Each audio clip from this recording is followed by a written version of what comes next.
¿Alguna vez has escuchado a alguien decir que perdió su dignidad, que es indigno para alguna actividad o alguna cosa?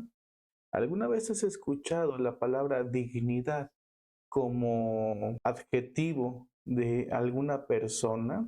¿Alguna vez te has preguntado qué es la dignidad? Bueno, quédate en este video, trataré de explicarte qué es eso que llamamos dignidad.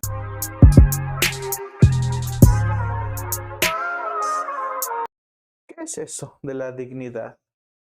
Mucho hablamos sobre aquello que nos molesta, nos enoja o nos incomoda y coloquialmente lo relacionamos con una ausencia de dignidad y lo relacionamos con aquello que no queremos que forme parte de nosotros, con aquello que no queremos que forme parte de nosotros y de nuestro desarrollo. Nos llegamos a sentir indignos cuando algo de la vida no coincide con nuestros valores ni con nuestras demandas frente a la sociedad en donde nos desarrollamos. Sin embargo, cuando hablamos de dignidad específicamente, parece que hay una carencia de significado y que la palabra como tal ha venido a desvirtuarse en pro del uso cotidiano, lo cual la ha llevado a una significación demasiado mundana con respecto a lo que en realidad significa para nosotros como humanos. ¿Qué es la dignidad? Y más específicamente, y como lo toman los bioeticistas, ¿qué es la dignidad humana? Con la palabra dignidad sucede lo mismo que con la palabra amor o incluso con la palabra poder. Y es que solemos usar estas palabras para referirnos a conceptos muy endebles de nuestro entendimiento en la sociedad. Y los usamos a beneficio propio sin siquiera comprender a bien cuál es su significado real y el peso que éste conlleva. Al hacer un mal uso de las palabras, también corremos el riesgo de hacer un mal uso de su significado. Y al hacer eso, se corre el riesgo de que el sujeto pierda toda concepción significativa de lo que eso tiene que ver con su vida. Un ejemplo claro es la palabra poder, como bien dije hace un momento. Ahora se habla de empoderarse, o sea, tener una convicción propia del poder, ser autorreferenciados en cuanto al poder, ser autorreferenciados en cuanto al poder que se puede tener. Y eso en sí ya es un problema, ya que las personas suelen usar el término empoderamiento y suelen referirse a sí mismos como aquellas personas que tienen la capacidad de tener el control de un poder, el cual los hace independizarse de un yugo que les mantenía oprimidos, olvidándose por completo que el poder como tal es algo que no se puede tener, que no se puede tener como aquel que posee una propiedad. El empoderamiento o la palabra como tal, a lo único que hace referencia es a esta creencia errónea que uno puede ser poseedor de un poder con el cual se sienta independiente de todo lo que está mal. Y asimismo sucede con la palabra dignidad, palabra la cual tiene un uso muy mundano y que se usa de manera muy coloquial para referirse a aquello que no tiene relación con lo que nosotros creemos que es digno. O sea, se usa la palabra dignidad como signo de que algo da orgullo, como signo de que algo está bien para mí, de que eso que se nos presenta afuera compagina con mis ideales morales y consideramos indigno a todo aquello que es contrario a lo que yo pienso, a lo que yo siento y a mis ideales morales.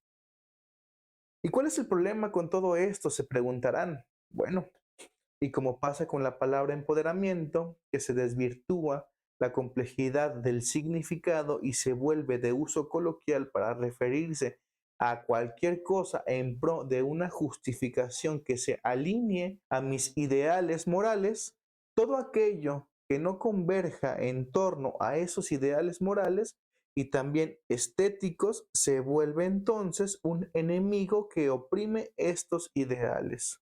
Ejemplo claro, las mujeres que venden su cuerpo en internet con la leyenda de que eso es empoderamiento y aquel que no lo vea de esa forma es su enemigo natural porque no comprende lo que es el poder de la autonomía y de la superación de condiciones vulnerables. Ojo, que no estamos negando ni hablando de otra cosa que no sea el mal uso de las palabras, ni la necesidad de crear o apropiarse de conceptos para justificar actos que curiosamente son todo lo contrario a lo que se promueve con ese uso lúdico de ciertas palabras. Entendemos pues que el uso más laxo de las palabras puede ser aprovechado por unos para tener la coartada perfecta para cometer actos en pro de un goce perverso que no tiene nada que ver con eso que se enuncia. Ejemplo claro es el de la dignidad, que es un concepto mal entendido y mal usado. La gente dice que se indigna, pero en realidad no sabe a qué se refiere con ese término. Y es en ese vacío de significación sobre el concepto sacro de la dignidad que es aprovechado por algunos para enunciar y animar a lo violento, a lo perverso y a lo animal. Aristóteles pone la característica racional del hombre como lo que nos hace superior a otras especies de la naturaleza. Esta característica de ser seres racionales significa que somos seres con la capacidad de dilucidar entre distintas problemáticas y elegir la más razonable que nos permita seguir existiendo. Pero esta cualidad parece que se ha venido perdiendo con los años y con los avances tecnológicos. Ahora dejamos esa capacidad de razonar a las máquinas y a aquellas que llamamos inteligencias artificiales. Y los humanos, bueno, cada vez menos racionales, cada vez más violentos, cada vez más guerras. La guerra desnaturaliza lo humano y nos vuelve fieras insaciables. Y es como si toda esa pulsión de lo violento, de lo irracional, de la muerte, se apoderara de lo que nos hace humanos. Y parece que tampoco hay un espacio para reflexionar. No hay espacios para leernos. No hay espacios para amarnos. Aristóteles se refirió a la ciencia práctica que se encarga de buscar la verdad práctica, o lo que nosotros llamamos metafísica, que no es más que poder comprender la bondad moral de los actos humanos mediante el juicio racional de los actos con base a la ley natural, o lo que Tomás de Aquino en su Suma Teológica insiste en que el carácter racional es determinante de la inmensa dignidad del hombre. En cuanto a la semejanza de la naturaleza divina, la criatura racional parece llegar a constituir una representación específica en cuanto que imita a Dios, no solo como ser viviente, sino como inteligente. En este sentido, habría que preguntarnos, ¿dónde ha quedado nuestra inteligencia? En tiempos violentos, las emociones primarias y de supervivencia se apoderan de un raciocinio y lo desplazan, lo desalojan, y el sujeto que vive en estados violentos, o sea, casa, trabajo, escuela, familia, sociedad, la sociedad sobre todo, es un sujeto confundido por ideales, ya sean estéticos, económicos o políticos, que lo envalentonan para dignificar el consumo antes que la propia vida.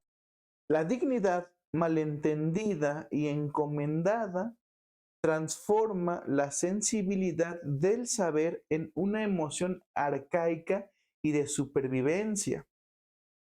No es de extrañarse que ahora para ser dignos se tenga que tener el mejor celular, la mejor pareja, mucho dinero, un cuerpo moldeado por cirujanos o creer en la salud mental como meta utilitarista del sistema capitalista. A veces hago rimas también. Habría que hacer una pausa, habría que caer en cuenta, habría que volver en sí, habría que permitirnos tener un razonamiento en cuanto a lo que nos hace dignos.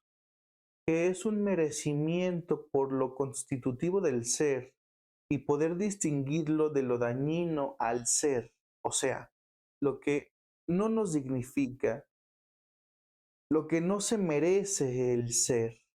Estamos aniquilando a la dignidad, así como a los supervivientes de guerras que cargan consigo la pesadumbre posmoderna del estrés postraumático, que no es más que un duelo eterno, paranoia, tristeza y frustración, la deshumanización del humano por vivir en épocas violentas, en épocas conflictivas donde se busca un refugio en el consumo desmesurado, trae consigo consecuencias similares, ya que vivimos en un duelo eterno, paranoicos, tristes y frustrados. Hoy nadie gana una guerra con honor y gloria, solo con bajas y aniquilamientos.